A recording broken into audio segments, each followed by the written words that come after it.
Good morning all of you.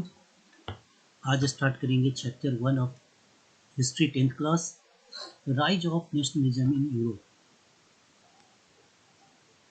In 1848 Frederick Sorio, A French artist, prepared a series of painting. जैसा कि आप chapter के first page पर देख सकते हो, 1848 में फ्रेडरिक सोरियो जो फ्रेंच आर्टिस्ट थे, उन्होंने सीरीज ऑफ पेंटिंग बनाई। और से जो इम्पोर्टेंट था उसमें Statue of liberty.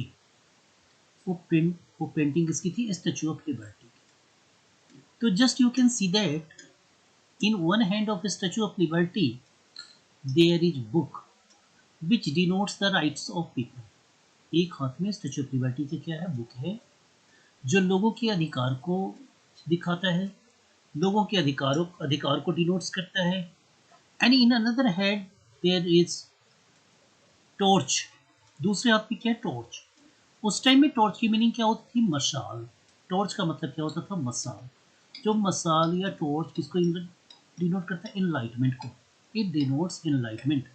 Enlightenment means क्या होता है? जागरूकता। जो जागरूकता को डिनोट करता है, जो इनलाइटमेंट को डिनोट करता है। आप देख सकते हो उस तस्वीर में people were united. They wear flags of USA, Switzerland, France, England. तो उन सब देशों के, इंग्लैंड के, फ्रांस के, स्विट्जरलैंड के, जो ऑलरेडी नेशन स्टेट बन चुके थे। पढ़ेंगे हम अगले पार्ट में कि नेशन स्टेट क्या है। तो उन सब का फ्लैग्स अपने हाथ में लिए थे, यूनिटी को शो कर रहे थे। The vision shown in the picture was considered as utopian vision. जो विजन, जो विचार उस पिक्चर में शो करा गया, उसे क्या कहा गया? Utopian vision. यूटोपियन विजन का मतलब क्या होता है? Utopian vision is such a vision which is such an ideal which is really very difficult in exist.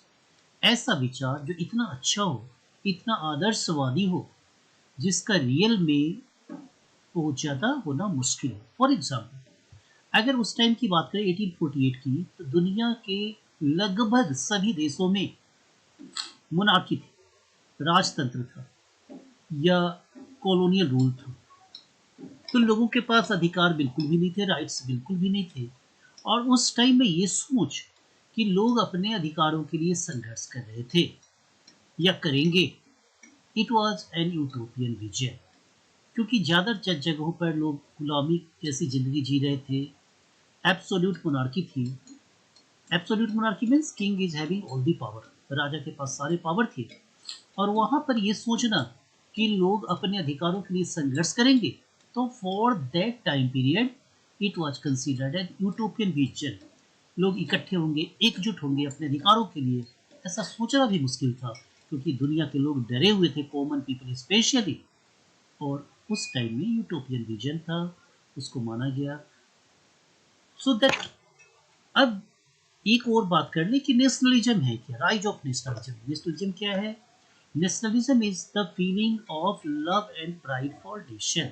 अपने देश के लिए जो गर्व है, अपने देश से प्यार है, उसे क्या बोलते हैं? Nationalism. That is called nationalism. Okay, right now see the next topic.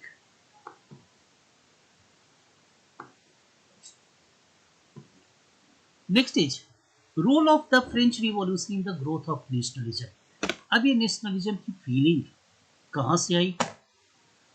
पहले तो यूरोप में आई, फिर हमारे अपने देश में आई, इंडिया में आया। तो पहले हम ये देखेंगे कि यूरोप के अंदर जो नेशनलिज्म की फीलिंग है वो कैसे आई। क्या उसमें फ्रेंच रिवॉल्यूशन का कोई रोल है? तो my answer will be yes, there will be the role of French revolution in the growth of nationalism. State General was renamed as National Assembly. We are talking in the context of France. France में revolution से पहले क्या होता था? State general. आपने 9th class में पढ़ा होगा।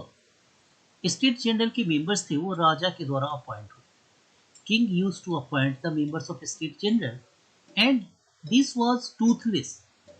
State general, members of state general did not have any power. But French revolution के बाद क्या बन गया? National assembly. और नेशनल असेंबली के मेंबर्स कॉमन पीपल के द्वारा इलेक्ट होने लगे। And these made all the law. और ये सारे लॉ बनाने लगे। तो जस्ट नेशनल असेंबली में बदल गया। नेशनल असेंबली में लोगों के पास अधिकार थे, जबकि स्टेट जनरल में राजा ही प्रमुख होता था, उसकी बातों को लोगों को मानता था। Feelings of La Party and Les Citoyens was promoted. La Party means it is a French word. It means that fatherland. Les Citoyens means citizens. It means that feeling in France was promoted that this is our fatherland. ये हमारे देश की, हमारे पूर्वजों की जमीन है, fatherland है, और वी आर इट्स सिटीजन्स। तो यूनिटी की फीलिंग पूरे फ्रांस में। Only French language was encourage. French language को इनकरेज किया गया, प्रमोट किया गया, और दूसरे लैंग्वेज को डिस्करेज किया गया। It means that one country one language, and it means that people can be united. Try colour royal flag की जगह पर, राजा के झंडे की जगह पर ट्राई कलर फहराया गया। Blue, white and red is the colour of France. Jacobian clubs were established at different parts of Europe. Just you know that what is Jacobin club? Jacobin club क्या था? तो Jacobian clubs promoted equality.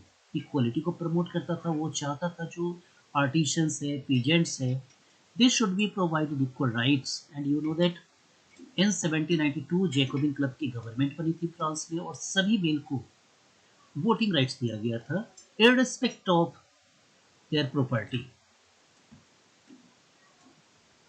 Next topic is civil code और Napoleonic code. जिस सीट क्या ताकत के बल पर भी नेशनलिज्म को प्रमोट कर सकते हैं, सुधार ला सकते हैं? तो answer is yes. Napoleon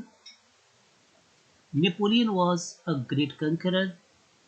He was the emperor of France. Earlier he was the military chief, and in 1799 he got the control, and in 1804 he declared himself emperor.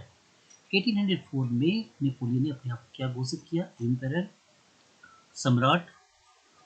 And he conquered many territories outside of France, और France के बाहर भी उसने काफ़ी areas पर कब्जा किया, और जिन एरिया पर कब्जा किया वहाँ पर उसने रिफॉर्म्स एस्टैब्लिश किए। तो we can see that the set of reforms initiated by Napoleon in the territories conquered by him, and this set of reforms are called civil code और नेपोलियनिक कोड। अब उसने क्या क्या सुधार किए? Right to equality was provided. उस time equality नहीं थी, अलग अलग लोगों को क्लर्जी थी, नोबिलिटी थी, तो उसने equality the. Privileges based on birth. अब किंग का बेटा किंग, और जो हाईएस्ट पोजीशंस थी उनके बच्चों को ट्रांसफर होते थे, उसको चेंज किया करने। प्रिविलेजेस बेस्ड ऑन बर्थ नहीं मिलेगा, जन्म के आधार पर सुविधा मिलती है वो नहीं मिलेगा, उसको खत्म कर दिया। Feudal system was abolished. You should know that what is feudal system. तो यूरोप में कुछ लोग थे जो किंग के सपोर्टर्स थे, they were provided lands, and these lands were cultivated by small peasants. छोटे किसान पे खेती करते थे। Most parts they have to give to feudals, उन्हें फ्यूडल्स को देना पड़ता था। If they were unable to give, they had been punished. तो उनके लिए काफ़ी ज़्यादा प्रॉब्लम थी। तो फ्यूडल सिस्टम नेपोलियन ने खत्म कर दिया। In the land was transfer to the farmers. Farmers को लैंड ट्रांसफर किया। तो फ्यूडल्स जो थे, बड़े बड़े जमींदार थे जो राजा को सपोर्ट करते थे, उनसे जमीन लेकर के और फार्मर्स को दी गई। तो फ्यूडल सिस्टम जो एक्सप्लॉइटिव था, इस तरीके से खत्म किया गया। Right to property was ensured. लोगों को कहा गया कि आपकी प्रॉपर्टी को सीज नहीं करेंगे। राइट टू प्रॉपर्टी दी गई। Uniform weight and measurement. अलग अलग जगहों पर वेट एंड मेजरमेंट अलग अलग थी, नेपोलियन ने उसे यूनिफॉर्म किया, एक समान किया। Transport and communication system improve किया। उससे क्या होगा? बिजनेसमैन को फायदा होगा। And right to property, just I discussed it. लोगों को कहा कि आपकी प्रॉपर्टी आपके पास है। Now next topic is battle of Waterloo and Vienna congress. Napoleon was defeated in the battle of Waterloo. Napoleon was a liberator. Napoleon ने सुधार लाया था। तो जो कंजर्वेटिव्स थे, जो किंग्स थे, उनको पसंद नहीं आया कि नेपोलियन ने जो सुधार लाया, उसे किंग को जो एस्टैब्लिश थे यूरोप में, उन्हें पसंद नहीं आया। बट नेपोलियन को डिफीट करना किसी एक के लिए मुश्किल था। और 4 countries together, Austria, Russia, England, and Russia. Four countries together defeated Napoleon in the Battle of Waterloo. और वहाँ पर नेपोलियन की हार हुई. It was the last battle of Napoleon. और नेपोलियन की उसके बाद सेंट हेलेना आइलैंड भेज दिया गया, wherever he died in 1821, जहाँ पे नेपोलियन की डेथ हुई. अब नेपोलियन वॉज डिफीटेड. कंजर्वेटिव्स तो मोनार्क्स था, उनका दुश्मन थे. वो मोनार्क्स लोगों को राइट्स नहीं देना चाहते थे. लेकिन नेपोलियन ने जहाँ भी गया, obviously he was not a Democrat. उसने ताकत के बल पर रूल किया, but still he provided people so many rights. अब नेपोलियन की हार के बाद उनको रिलैक्स मिला, इसको मोनार्क्स को, कंजर्वेटिव्स को, जो चेंज नहीं चाहते. और उन्होंने चेंज किए. वियना में मीटिंग करी. Vienna is the capital of Austria. और सभी देशों ने, स्पेशली यूरोप के, France and Austria, Prussia, Russia, इन देशों ने मीटिंग करी. और मीटिंग में जो नेपोलियन के कंट्रोल में थे टेरिटरीज फ्रांस के बाहर, उन्हें आपस में डिस्ट्रीब्यूट कर दिया. आप देख सकते हो, जिनेवा वाज एडेड टू फ्रीडमेंट, Poland divided to Austria, Prussia and Russia, सबको दिया गया. सैक्सोनी का पार्ट पोलैंड, रशिया को, प्रूशिया को मिला. सैक्सोनी का पार्ट. इसके अलावा रिवोल्यूशनरी एक्टिविटीज को बैन कर दिया गया. कहा गया कि कोई भी सरकार के खिलाफ जो एक्टिविटी होगी उसे खत्म करने की कोशिश की गई. फ्रांस के बॉर्डर पर, on the border of France, independent kingdoms were established. France के बॉर्डर पर इंडिपेंडेंट किंगडम्स एस्टैब्लिश थे. इट मीन्स दैट, क्यों ऐसा किया गया कि अगर फ्रांस में ने कभी एग्रेसिव हुआ, फ्यूचर में फ्रांस ने दूसरे देशों पर अटैक करने की कोशिश की, तो these independent kingdoms will fight and other will get chance to collect their force, और दूसरे उनका मुकाबला कर सके, उन्हें टाइम मिल जाए. Bourbon dynasty. बोर्बन डायनेस्टी क्या थी? बोर्बन डायनेस्टी का रूलर था लुई 16, जिसे 1789 में के बाद 1791 में, रिवोल्ट के बाद 1791 में उन्हें फांसी पर लटका दिया गया था. ओके, 1789 में जो रिवोल्ट हुआ, उसके बाद 1791 में कॉन्स्टिट्यूशन बना.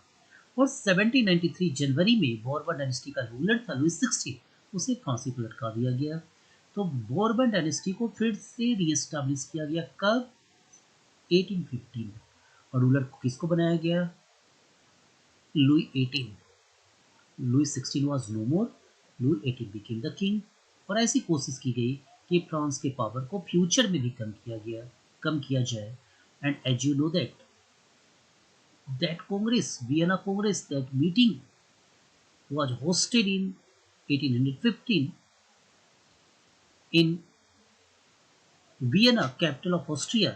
एंड होस्ट किसने किया? Duke Metternich. ड्यूक मेटरनिक ने मीटिंग को होस्ट किया, जो ऑस्ट्रिया का चांसलर था. He was the chancellor of Austria. तो जस्ट वी स्टडीड दैट कि what happened after the defeat of Napoleon. तो नेपोलियन के बाद पूरे यूरोप में फिर से कंजर्वेटिव्स की रेजीम आ गई. कंजर्वेटिव्स का रूल आ गया. और जो लिबरल्स थे, वो लिबरल्स अंडरग्राउंड हो गए. लिबरल्स छिप गए. रिवॉल्यूशनरी एक्टिविटीज को खत्म करने की कोशिश की गई और डराने की कोशिश की गई. तो इस तरीके से जो चेंजेज आए, और ये चेंजेज जो कंजर्वेटिव्स थे, वो चेंजेज को पसंद नहीं करते थे. और जो भी नेपोलियन का एरिया था, जो नेपोलियन ने अचीव किया था युद्ध करके, उसे आपस में डिस्ट्रीब्यूट कर दिया इन जीते हुए देशों में. तो जस्ट नेक्स्ट क्लास में अगली टॉपिक डिस्कस करेंगे. Okay, thank you very much. For complete topic-wise solution of all subjects of syllabus of all boards, CBSE, ICSE, and state boards, for preparation of all competitive exams, please visit www.preducate.in. You can also download the Preducate mobile app from Play Store on your mobile phones. Thank you.